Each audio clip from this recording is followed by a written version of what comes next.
we saw Bumblebee. We did see Bumblebee. It's a Transformers movie. I didn't want to see it at all. Yeah, everyone's saying, oh, this is really great. You should go see it. It's way better than the other Transformers movies. That surprised me a lot. When we were figuring out movies to see and you listed off Bumblebee, I was like, no, I'm done. I don't want to see robots smashing each other anymore. No, I'm done. I'm done. I'm done.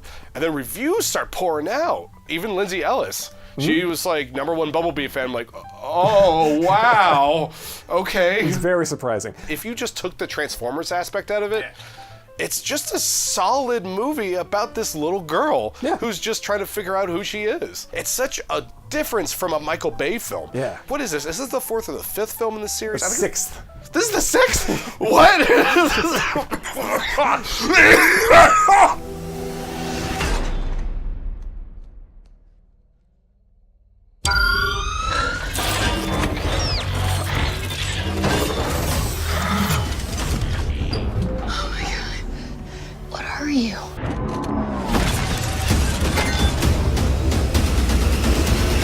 I almost feel it's unfair to compare it to those films because it's so different. Yeah, it's in its own ballpark. Yeah. It's like, hey, do you want a peanut butter sandwich or do you want a peanut butter jelly vodka?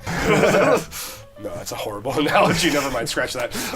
There's this 18-year-old girl named Charlie, which I was so surprised about to see because it's a female in a Michael Bay produced film and she's not scantily clad. She's just a person. Yeah. She's just kind of mourning the death of her dad, happened recently, and she hasn't moved on from it since. And she's been working on this car that her and her dad used to work on. And then she goes and she finds this other car, and just so happens to be Bumblebee. And they form this adorable bond, almost like an E.T. or just some kind of like 80s movie. It's a movie about the girl and her robot boyfriend. And it's cute and adorable, and I ate it up, and I loved it.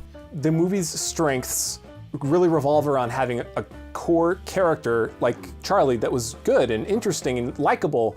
And have that relationship with the robot. Yeah. Watching the other Transformers movies, they have nothing like that. All the characters are very disposable in those movies. Yeah. Everyone in there is just a stereotype, or they're just kind of like an amalgamation of just all the things that Michael Bay thought would be funny. Like, hey, let's throw racism in there. That's funny, right? Yeah. And this movie's the total opposite of that. It is. Like, every character has a point. Yeah. Everyone serves a purpose, and everything is interwoven into it, and everything pays off towards the end. You really got the sense of who these characters were with just a little glimpse, which was really cool. I liked all the secondary characters, like the parents, the mom and the stepdad, the little brother, the uncle.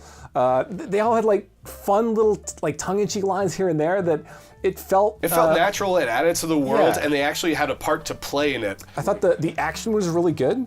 Like, the way it was shot, you could actually follow what was happening. In the previous movies, you get the sensation that all the action scenes with this jumble of, like, dark colors on the screen that is cutting every half second. You can barely follow it. At least that's my recollection. It's been a long time since I've seen anything of the original film. No, I can agree with that. If I had a minor complaint, in the opening scene, like, you know, you're shown Cybertron and you're shown Optimus Prime, and, you know, all the Decepticons are taking it over, and they're all fighting. I couldn't really necessarily tell which ones were on which side. Yeah. It started the audience off on something where they could just like sink their teeth into, like, oh, action. Right. Fun. When I say this was a real movie, I mean it had all the components that make for, I don't know, any traditionally great movie in the 70s, Quality. 80s, 90s. Yeah. The way that elements that were introduced earlier come back in a satisfying way. Yeah, there's a payoff for everything. Yeah. I think that's a good way of talking about this, is that everything that's in this film is interwoven into each other. If I had one complaint, like one main complaint I had about this film, you could really tell that this was like an 80s kind of homage film, because it really was. I mean, you get the sense of like E.T. vibes and just kind of like, you know, alien and young girl like finding out and military coming to get the alien and such like that. And it really felt like for a while, mainly in the beginning, that they were trying to hammer that home with 80s music. Like, 5 different 80s songs just kept on popping up out of nowhere. And I don't know, it just kind of started being cliche, kind of corny to me. Yeah, it was a little corny. I think it kind of worked because they worked in the music to his communication, because he couldn't... Yes. When Bumblebee's trying to learn how to speak again, and then he uses the radio. No, that worked, but I'm just talking about, like, the music that was non-diegetic, where it was just on the soundtrack. Yeah. You know, and such. But yeah, no, when it was actually Bumblebee talking, that worked fine. That's flawless. I hear you. I like when an alien character acts in an alien manner. Okay. Like when he's going through the house, he's bumbling through the house, breaking everything, and like not understanding what's going on, basically. That's interesting. That's kind of funny. But when he so quickly gets her emotional state and how to support her and how to be there for her, that I would have been happier if it started off a little rougher and then built into that a little more. It's interesting that you say that, because for me, I was kind of glad that there wasn't a whole lot of tropey stuff, because what I was expecting at some point was when Bumblebee is walking through the house and all that, I was like, my handmade connection with my face was like, oh no, don't do it. Because I thought what was going to happen was it was going to be this typical like love plot at the end of, near the end of like romantic films where there's a misunderstanding and then she's like, no, Bumblebee, you leave, you get out of here. I thought that was gonna happen. I was like, oh thank God, God. They had a glimmer of that on one scene where Bumblebee puts in, he's watching movies on. It almost happened there too. Right. Yes. Because she gets really angry at him for putting in this one video, which, come on, you can get angry. He doesn't know what he's doing. It's like, why would you put that on? Which gave me that feeling of, oh, she's gonna like throw him out or something. But they didn't go there, so it was okay. But the only other thing I didn't quite like about it was the bullies in the story. I didn't think really played a relevant role. I probably would have cut that out. Yeah. I didn't buy them as characters. They weren't interesting or funny, and I didn't feel that they played any really relevant role to her development.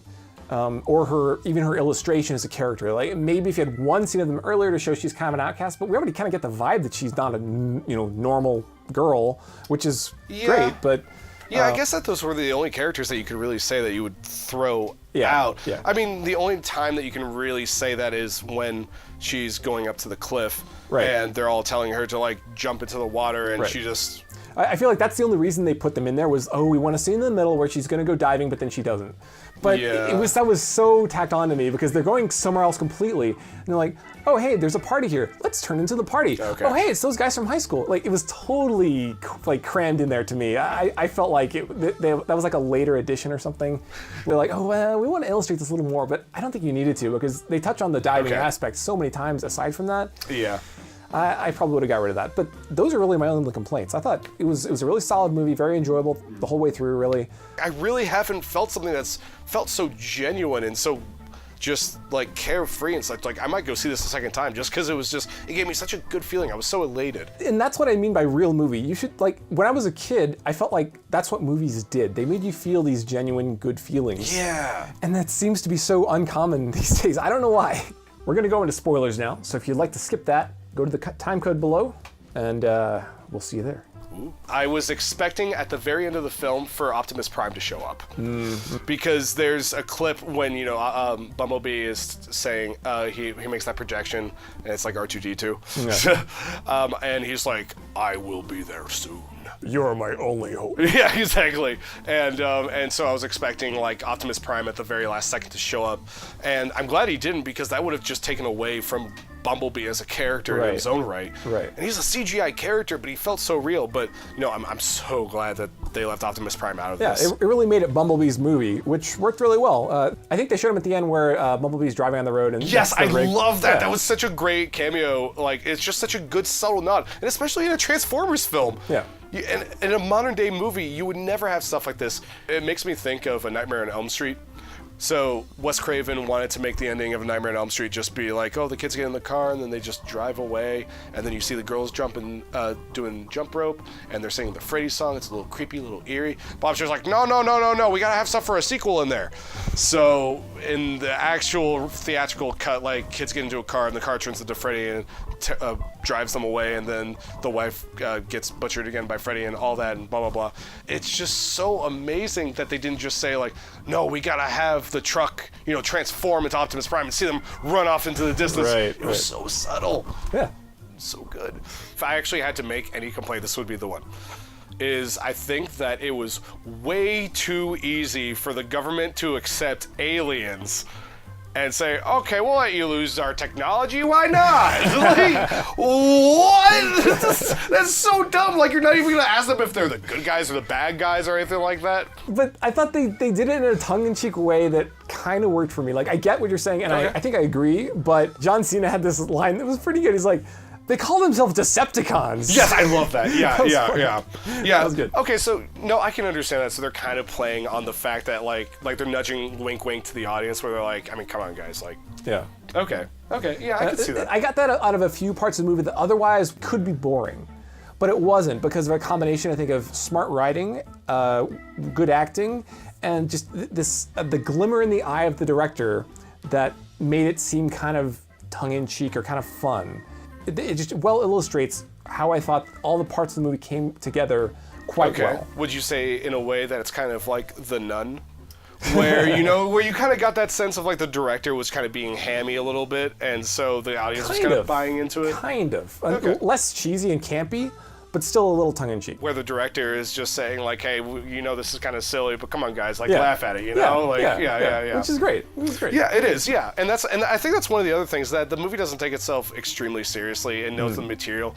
And as the movie's going along, I always kept on feeling like, man, we're gonna like get to the next action scene or something like that, and barely like any explosions happen in this film. Yeah. And I loved it. But when they did, I think they were practical effects. They weren't CG, right? Really? I think so.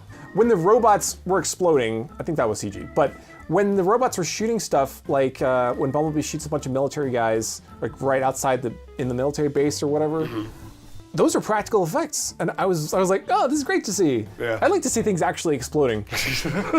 But there weren't that many. It wasn't like an explosion every 5 minutes. It was a couple of scenes where action occurred. You don't need to have every scene with a robot be an explosion. Yeah. Not back in King Arthur times when there's explosions happening. I haven't even seen that one, Transformers: The Last Night, but I'm sure that there's an explosion during the King Arthur scenes at some point. Sure. Yeah. Oh no! The horse is a transformer! You would never think that this far into a set of franchise that there would actually be something good. It really, really surprised me. Right, because I don't think they've dropped off on box office receipts. I mean, even the last one I think made a ton of money, especially in China, like it's making boatloads. So I was surprised that they decided to make this change. I figured they'd just make these bad ones forever. But watching this movie makes me feel encouraged for franchises in general. Because a lot of franchises kind of stick to one track and they keep on that track. Yes, that's why I was saying in my original review of Harry Potter and the Crimes of Grindelwald, that's why I am just banking on the idea that the next one's going to be crap. Because as soon as something is crap in film, usually it's just going to keep on being crap.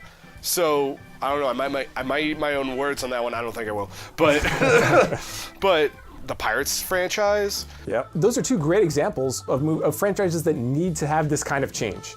Yes. With both of those, like, just step back, totally rebuild what you're doing into something that's actually fun, actually gives the audience something to feel. Yeah. And if they could do that for those two franchises, I'd go watch them. I'd love to see that. Yeah, what makes up a good chunk of this film are things that are missing from all the other Transformers films, which is character moments. Even though it's a film about a CGI robot, I felt more things for this relationship than I have for a lot of other films with actual people in them. Right. It was great. I recommend it. I think it's a good movie. Yeah. I enjoyed it. I'd like more movies to follow in its footsteps. Yes. Franchises mainly. Yes. I hope this is starting to send a shockwave. We'll see, but I hope so. I highly recommend it if you want to feel something I haven't felt in a long time in the movie theater. Really go see it, and go see it now. I haven't felt that way in a film in a long time. I'm at a loss. I am too. And Kristen Spencer's hearts grew 3 times bigger that day.